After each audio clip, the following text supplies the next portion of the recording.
à tous, Mesdames et messieurs, c'est le moment que nous attendions tous. Je suis si ravie de partager avec vous cette interview avec Xavier Poussard, le journaliste qui a révélé au grand public le scandale Brigitte Macron. À travers une publication, il a fait plusieurs séries dans lesquelles il a collaboré avec Natacha Ray. Vous en entendrez bien évidemment parler, il y a tellement d'éléments qui nous amènent à ce à quoi nous sommes amenés aujourd'hui. Je veux juste que vous sachiez, lorsque je me suis assis avec Xavier à la fin de l'année dernière, jamais dans un milliard d'années je me serais imaginé qu'Emmanuel Macron et Brigitte m'enverraient une lettre légale. Et je crois que c'est parce qu'il savait que cette interview allait avoir lieu et allait être révélée. Et il ne voulait pas que cette série se produise. Et à bien des égards d'ailleurs, cette série n'aurait peut-être pas eu lieu si je n'avais pas creusé davantage dans cette histoire, simplement parce que moi je crois en la liberté d'expression et je crois également en l'information. Et je crois que ce qui se passe actuellement en France est le mal, c'est diabolique. Xavier Poussard n'est jamais apparu devant une caméra avant aujourd'hui. Il a été remarquablement discret sur son travail et il a consacré des années de sa vie à faire face au poids de ce qui se passe. Je décrirais cela comme un gouvernement totalitaire en France qui le poursuivait. Lui et sa famille, il a déraciné sa famille et il a dû déménager en Italie pour s'assurer qu'ils étaient en sécurité et protégés. Et bien sûr, il n'est pas le seul. Mais cette interview est véritablement l'aboutissement d'une année de travail. En fait, c'était juste l'année dernière où je me suis aperçue que ça, c'était juste le bout, la pointe de l'iceberg. Et je me suis véritablement rendu compte qu'il s'agissait d'une histoire explosive. Et quand Xavier Poussard et moi nous sommes assis ensemble pour la première fois et que nous avons montré une photo de lui sur YouTube, nous avons finalement décidé, et bien essentiellement, nous avons dit que nous n'étions pas autorisés à diffuser et que nous n'avions pas l'autorisation de discuter de sujets tels que des sectes ou à insinuer quoi que ce soit à propos de sectes. Mais nous nous sommes dit que certainement YouTube avait été contacté par quelqu'un avec beaucoup de pouvoir. Et cette fois, en guise de réponse, ce que nous avons décidé, c'est de créer un site internet entier sur lequel nous pouvons diffuser des interviews comme celle-ci sans avoir la crainte qu'elles ne soient supprimées. Bien sûr, vous pouvez retrouver ça sur candaceowens.com. Donc ce que nous allons faire aujourd'hui, c'est vous partager 15 minutes de cette interview avec Xavier Poussard ici sur YouTube, en veillant bien entendu à ce que rien ne vienne enfreindre les règles de la communauté. Et le reste de l'interview sera disponible gratuitement sur le site candaceowens.com, de façon à ce que vous puissiez la regarder dans son intégralité. Et juste pour que vous sachiez, quand lui et moi nous sommes assis ensemble, moi j'essayais toujours de comprendre, j'essayais d'analyser les éléments de l'histoire. Alors vous allez peut-être m'entendre poser des questions de la même façon que vous, en tant que spectateur, vous pourriez peut-être vous poser des questions, essayant de comprendre clairement ce qu'il suggérait. C'est pour ça qu'il nous semblait important de construire d'abord cette série afin que vous puissiez avoir le background en fait des informations pour que vous puissiez à travers ces 6 premiers épisodes comprendre ce qu'il va dire. C'était vraiment important pour moi, pour nous, pour l'équipe. Nous avons mis tellement d'énergie, de travail là-dedans. Je suis vraiment tellement reconnaissante envers Xavier Poussard, Natacha Ray et tous les journalistes qui ont, disons-le, littéralement bravé le gouvernement français pour pouvoir nous amener au moment auquel nous sommes aujourd'hui. Donc sans plus attendre, voici maintenant Xavier Poussard. Xavier, je ne sais vraiment pas par où commencer, j'ai l'impression que ça va être vraiment la plus grande histoire de l'année. Et nous ne sommes seulement qu'en janvier. Donc juste pour le public, pour mon audience et pour les gens qui nous écoutent partout dans le monde entier, dites-nous simplement comment vous êtes arrivé à être impliqué. Qu'est-ce qui vous a amené à vous intéresser à cette histoire de Brigitte Macron, d'Emmanuel Macron? Quel est votre parcours? Et qu'est-ce qui a piqué un petit peu votre intérêt pour cette histoire? Alors je me suis intéressée à Brigitte Macron tout simplement parce que je fais des portraits de presse. Et cela signifie que je me spécialise dans les portraits de presse non autorisés. Vous savez, le genre de choses que les gens ne pourraient ne pas vouloir que quelqu'un dise à leur sujet. Mais je le fais avec conscience et je le fais aussi précise que possible. Donc ils ont sorti cette sorte de biographie, Emmanuel Macron et Brigitte Macron, cette biographie non officielle qui est sortie à leur sujet. Et quelle est la première chose qui vous frappe quand vous lisez cette publication? Ce qui était très étrange dans le cas d'Emmanuel Macron, c'est qu'il y a eu une surmédiatisation. Les médias grand public ont décidé d'attaquer très fortement les autres candidats lors de l'élection présidentielle de 2017. En particulier Pénélope Fillon, et en quelque sorte ils ont loué tout ce qui entourait Emmanuel Macron et Brigitte. Ils attaquaient essentiellement l'extrême droite, tout le monde sauf eux. Donc ils ont essayé de dépeindre cette image de Macron comme étant une sorte de personnage à la Mozart, très vertueux, très précoce. Et ils ont commencé à élaborer un récit selon lequel il avait rencontré cette femme quand il avait 17 ans. Donc vous savez, ce genre d'homme d'une nature très précoce, un conquérant, un virtuose auquel personne ne pourrait résister. essentiellement comme Mozart était. Donc le premier mensonge concernait l'âge.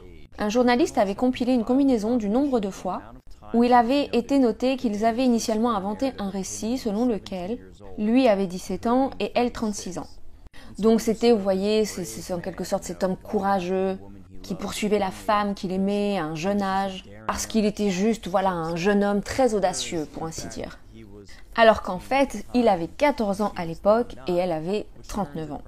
Ce qui transforme cette histoire courageuse en une histoire de pédophilie et d'abus sur mineurs.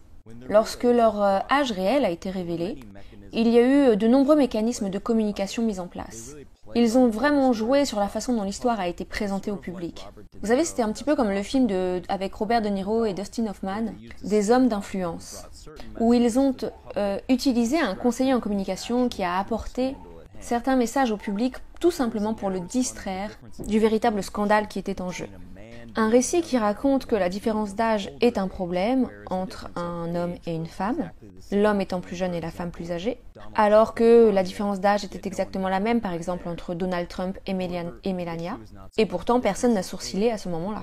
Cependant, le problème n'est pas tellement la différence d'âge, et les gens ont complètement sauté dans le train en marche, si je puis dire, ici, et on dit, mais c'est tellement injuste qu'un homme plus âgé soit avec une femme plus jeune, ça ne pose problème à personne, mais l'inverse devient tout d'un coup scandaleux.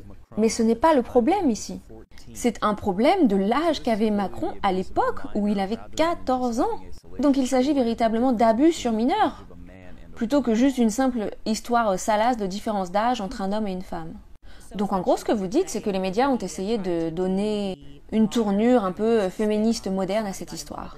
Quelqu'un se serait donc impliqué et aurait dit « Ok, nous allons prendre l'angle féministe, l'angle sexiste, l'angle misogyne, l'angle de la différence d'âge, et nous dirons « Ah, vous ne remarquez la différence que parce qu'il s'agit d'une vieille femme. » Alors que pourquoi cela serait-il problématique si c'était acceptable pour Donald Trump de sortir avec Melania? C'est une façon très intelligente d'essayer de contourner le problème. Mais vous êtes en train de dire non, il ne s'agit pas de la question de l'écart d'âge entre les deux. Le problème, c'est qu'Emmanuel Macron n'avait que 14 ans et qu'elle en avait 39. D'ailleurs, ce que je t'ai expliqué... En fait, Brigitte Macron était à la une de l'Économiste et il y avait cette pression constante de la gauche pour culpabiliser les gens en leur disant que l'idée d'une société patriarcale n'est pas juste. Ils ont un peu essayé de dépeindre Brigitte Macron comme cette poupée Barbie ou cette pin-up au public. Je crois même qu'une entreprise a noté qu'en 2018, il y a eu plus de contenu posté sur Brigitte Macron sur Internet qu'il n'y en a eu sur David Beckham, qui est manifestement de toute évidence bien plus célèbre qu'elle.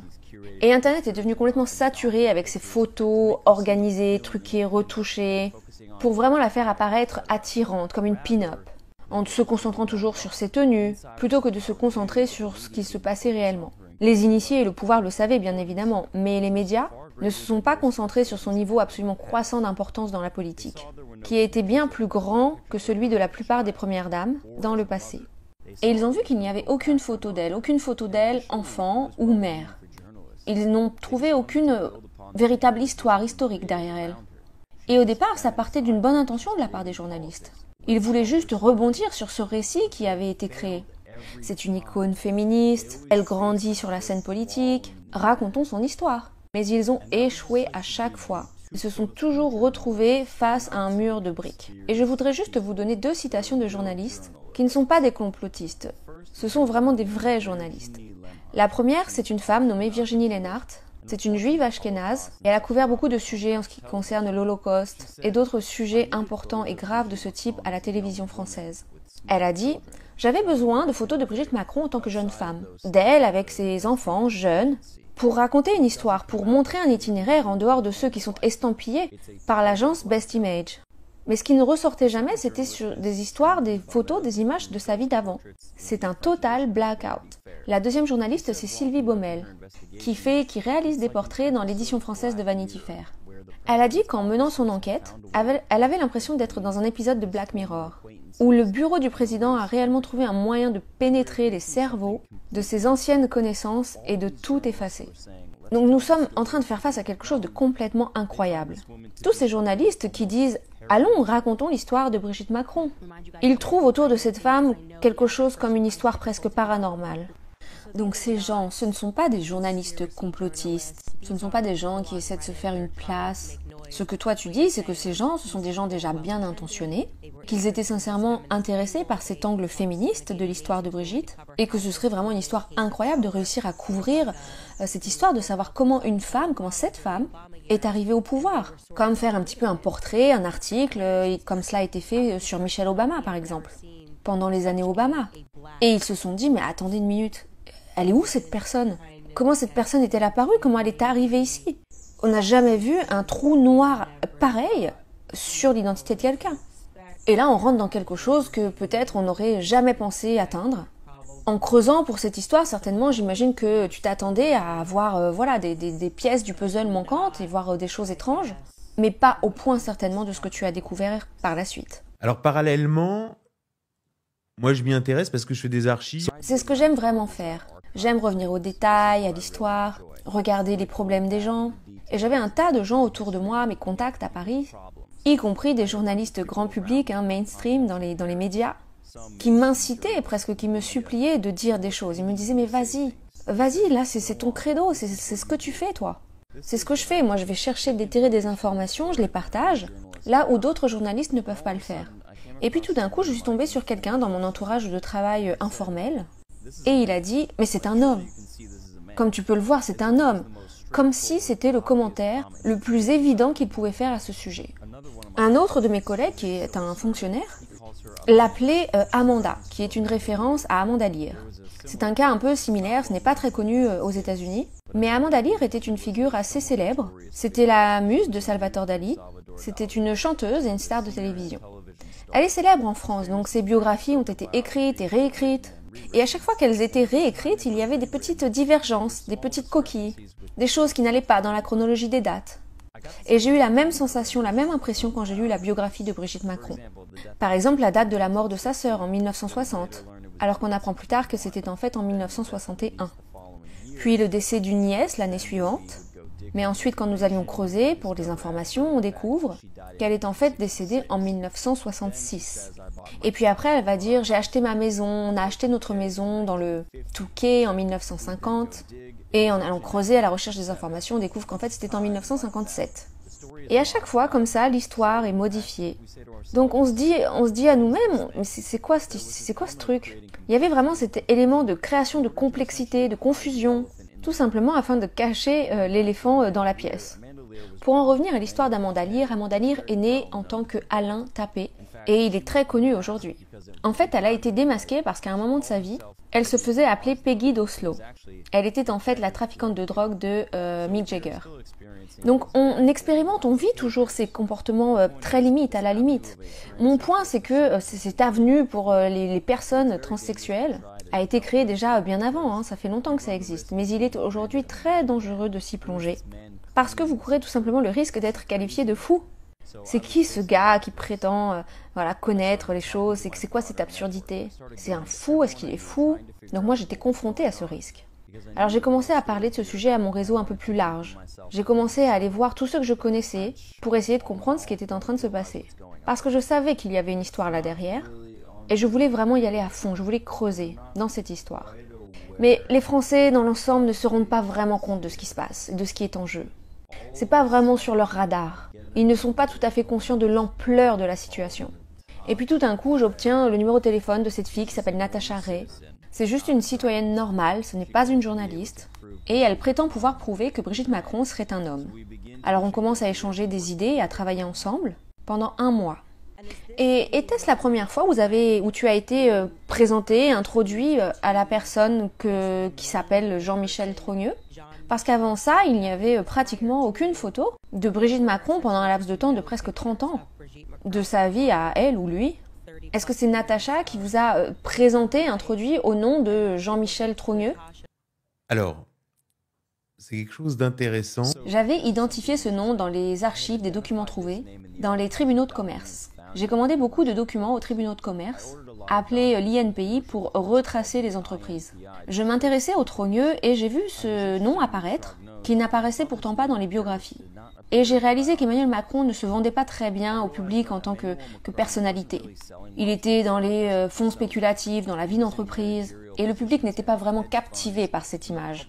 Donc quand ils ont décidé de créer un candidat à la présidentielle, ils ont davantage essayé de se concentrer sur le background historique de la famille de Brigitte.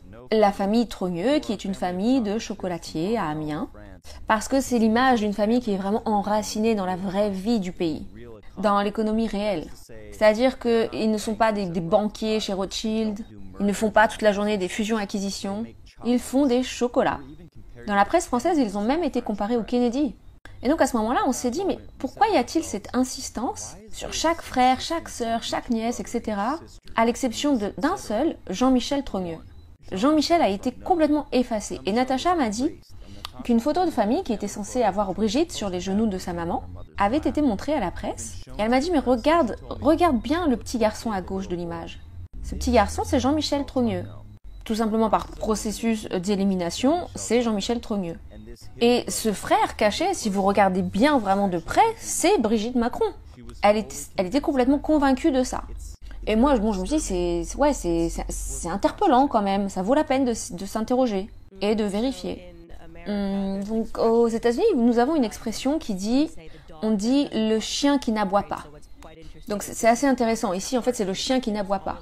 Il y a toutes les informations qui circulent sur les membres de la famille, et vous vous apercevez qu'il n'y a aucune information sur ce membre de la famille en particulier.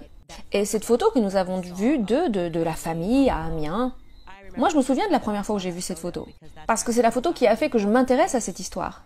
Pour moi, c'était juste une question de bon sens. J'ai juste regardé la photo et le Daily Mail essayait de me dire que la petite fille sur les genoux était Brigitte. Et moi, j'ai juste regardé, donc toute la photo, j'ai regardé sur la gauche. Non, excusez-moi, moi j'ai deux yeux et de toute évidence, je ne sais même pas quelle est la théorie de cette histoire. Mais là, à gauche, c'est clairement elle, c'est Brigitte. Un visage très distinctif, vous ne pouvez pas vous tromper. On ne peut pas changer son visage à ce point-là. Enfin, si, j'imagine que oui, mais c'était très distinctif pour moi. Et en fait, c'est ce que Natacha a remarqué. Vous regardez cette photo de famille, vous regardez la famille à Amiens, vous regardez cette famille de chocolatiers, et vous regardez ce petit garçon sur la gauche de la photo, et vous vous rendez compte que vous ne savez absolument rien à son sujet. Et la suite de l'histoire, c'est quoi? Alors, moi je me dis dans mon journal... J'ai déclaré que c'était une question légitime. En tout cas, elle vaut la peine d'être posée. Pourquoi Brigitte cache-t-elle des parties de son passé? Et pourquoi y a-t-il une telle réticence à parler de Jean-Michel Trogneux? Ce qui m'a vraiment poussé à poursuivre cette question, c'est que quand Natacha et moi avons commencé à parler de ce sujet, ils l'ont détenu sur ordre d'un cousin de Brigitte Macron.